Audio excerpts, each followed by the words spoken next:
रामायण में आगे देखें। लंका का राजा रावण अपने मन में सीता को पाने की तीव्र इच्छा और प्रतिशोध की आग लिए बैठा था।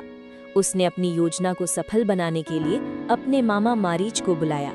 रावण ने मारीच से कहा, तुम एक सुंदर स्वर्ण मृग का रूप धारण करो और पंचवटी जाओ।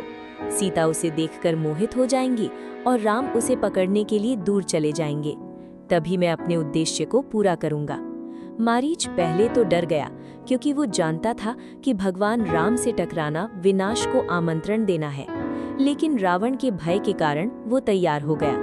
कुछ ही समय बाद पंचवटी के पास एक अद्भुत स्वर्ण मृग दिखाई दिया।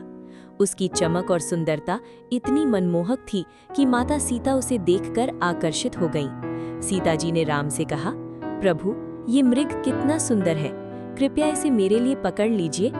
भगवान राम ने लक्ष्मण को सीता की रक्षा करने के लिए कहा और स्वयं उस मृग के पीछे चल पड़े।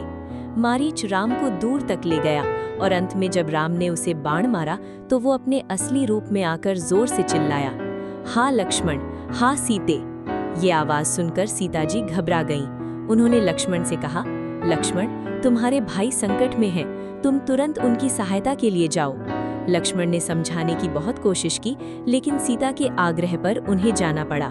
जाने से पहले उन्होंने एक सुरक्षा रेखा खींची, जिसे लक्ष्मण रेखा कहा जाता है। जैसे ही लक्ष्मण वहां से गए, रावण साधु का रूप धारण करके कुटिया के पास पहुंचा।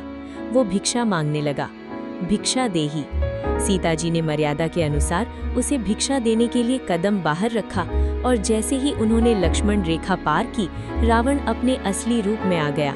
उसने सीता जी का हरण कर लिया और उन्हें आकाश मार्ग से लंका की ओर ले गया।